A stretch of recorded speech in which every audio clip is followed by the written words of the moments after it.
Bismillahirrahmanirrahim. Assalamualaikum warahmatullahi wabarakatuh. Hamdan wa syukran lillah amma ba'du. Langsung saja perkenalkan, nama saya Nur Hakiki dari Prodi PAI 6C Institut Agama Islam Darussalam Ciamis. Nah, di sini saya akan menjelaskan tentang kesalehan individu dan kesalehan sosial yang merupakan salah satu tugas mata kuliah tafsir tarbawi. Nah, langsung saja kepada materinya. Nah, sebelumnya kita akan mengetahui dulu apa itu kesalehan individu dan kesalehan sosial. Nah, kesalehan individu kadang disebut juga dengan kesalehan ritual. Kenapa? Karena lebih menekankan dan mementingkan pelaksanaan ibadah ritual seperti sholat, puasa, zakat, dan haji, zikir, dan seterusnya. Nah, disebut kesalehan individual karena hanya mementingkan ibadah yang semata-mata berhubungan langsung dengan Tuhan dan kepentingan dirinya sendiri. Nah, sementara pada saat yang mereka tidak memiliki kesepakatan sosial dan kurang menerapkan nilai-nilai Islami dalam kehidupan bermasyarakat. Pendek kata, kesalehan jenis ini ditemukan berdasarkan ukuran serba formal yang hanya mementingkan hablum minallah, tidak disertai hablum minanas. Nah, sedangkan kesalehan sosial menunjuk pada perilaku orang yang sangat peduli dengan nilai-nilai Islami yang bersifat sosial, bersikap santun kepada orang lain dan suka menolong, sangat konkret terhadap masalah-masalah umat, memperhatikan dan menghargai hak manusia. Nah, jadi intinya kalau kepentingan atau kesalehan individu itu mencakup hablum minallah, dirinya dengan Allah gitu. Nah, kalau kesalehan sosial itu hablum minanas yang dan hablum minanas antara manusia dengan manusia ataupun dengan makhluk hidup itu sendiri.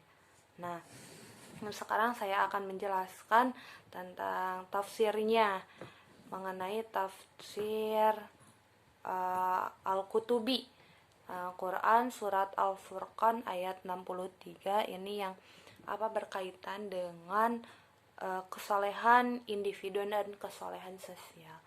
Nah, firman Allah Subhanahu wa taala, wa ibadur rahmanil ladzi yamshuna 'alal ardi hauna wa idza khotabahumul jahiluna qalu salama.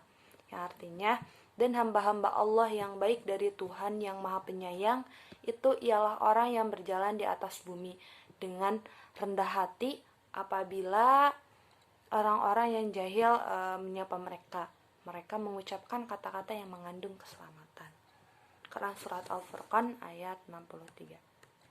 Nah, ketika Allah menyebutkan kebodohan orang-orang musyrik dan tuduhan mereka terhadap Al-Quran dan hadis, Allah juga menyebutkan hamba-hambanya yang mukmin dan menyebutkan sifat-sifatnya. Allah lalu menambahkan mereka dalam penghambaan diri kepadanya sebagai penghormatan kepada mereka, sebagaimana Allah Subhanahu wa taala berfirman, Subhanalladzi asra bi 'abdi.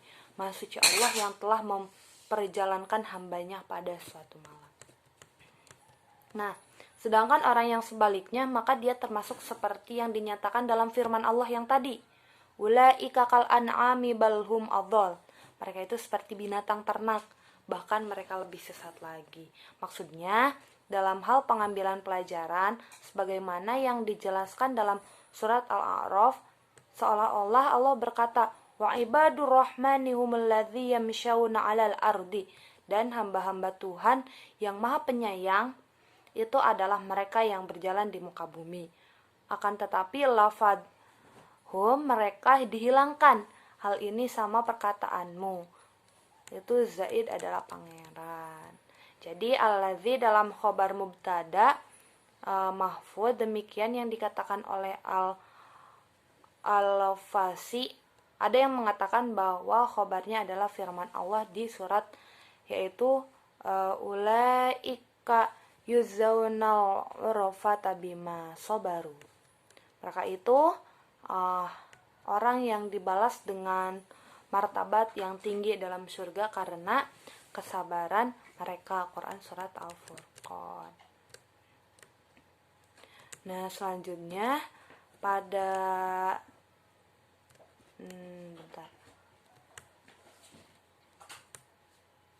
Nah, menurut Al-Qutubi, perkataan ini menyerupai dalil-dalil sunnah.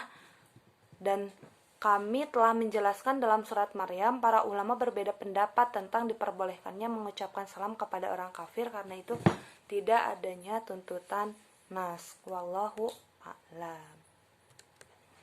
Dan selanjutnya, firman Allah Quran surat Al-Furqan ayat 64 yang berbunyi walladzina yabituna lirabbihim sujada wa qiyama. Yang artinya dan orang-orang yang melalui malam hari dengan bersujud dan berdiri untuk Tuhan mereka. Firman Allah walladzina yabituna lirabbihim sujada wa qiyama, dan orang yang melalui malam hari dengan bersujud dan berdiri untuk Tuhan mereka. Al-Zujaj berkata, orang yang melalui malam adalah orang yang mengetahui malam, baik dia tidur maupun tidak tidur. Ibnu Abbas berkata, barang siapa yang melaksanakan sholat 2 rakaat atau lebih setelah Isya, maka dia telah melalui malam dengan bersujud dan berdiri untuk Tuhannya. Al-Kalbi berkata, barang siapa yang melaksanakan sholat 2 rakaat setelah maghrib dan 4 rakaat setelah Isya, maka dia telah melalui malam dengan sujud dan berdiri dengan Tuhannya. Nah, selanjutnya Quran surat Al-Furqan ayat 65 sampai ayat 66 ini masih mengenai tentang dalam Al-Qutubi ya. Firman Allah, walladzina yaquluna rabbana asrif 'anna 'adzab jahannam inna 'adzabaha kana gharama innaha sa'at mustaqarra wa muqama. Artinya, dan orang-orang berkata, ya Tuhan kami, jauhkan azab jahanam dari kami. Sesungguhnya azabnya itu adalah kebinasaan yang kekal. Sesungguhnya jahanam itu seburuk-buruknya tempat menetap dan tempat kediaman. Nah, firman Allah yang tadi sudah dikatakan, maksudnya adalah mereka dengan ketaatannya menjadi takut kepada Allah. Ibnu Abbas berkata, mereka mengatakan itu dalam keadaan sujud dan berdiri. Inna adzabaha kana gharama. Sesungguhnya azabnya itu adalah kebinasaan yang kekal. Maksudnya adalah pasti selamanya tanpa dapat dipisahkan. Disebut al-gharim karena selalu bersamaan.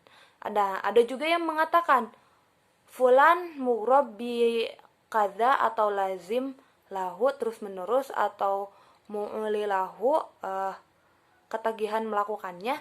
Ini makna dalam perkataan Arab seperti orang yang disebutkan Ibnu Arabi dan Ibnu Arafah serta lainnya. Al-Hasan berkata, mereka telah mengetahui apa setiap lawan akan berpisah dengan lawannya kecuali apabila lawannya adalah neraka jahanam. Nah, selanjutnya ini ayat terakhir dalam materi kesolehan individu dan kesolehan sosial. Yang pertama yaitu Quran surat Al-Furqan ini ayat 67 yang berbunyi walladzina idza anfaqu lam yusrifu wa lam yaqturu wa kana baina dzalika qawama. Yang artinya, dan orang-orang yang apabila mempelajarkan harta mereka tidak berlebih-lebihan dan tidak pula kikir, dan adalah pembelajaran itu di tengah-tengah antara yang demikian. Maksudnya, Anas pernah berkata, perkataan yang paling baik tentang maknanya bahwa orang yang menginfakkan selain untuk ketaatan kepada Allah, maka ini termasuk berlebih-lebihan. Dan orang yang menahan diri dari menginfakkan untuk ketaatan kepada Allah, maka dia adalah orang kikir. Orang yang menginfakkan untuk ketaatan kepada Allah, maka dia adalah orang-orang yang moderat di antara yang demikian. Nah, mungkin sekian dari saya mengenai materi kesolehan individu dan kesolehan sosial. Yang pertama ya, nanti bisa dilanjutkan oleh materi selanjutnya.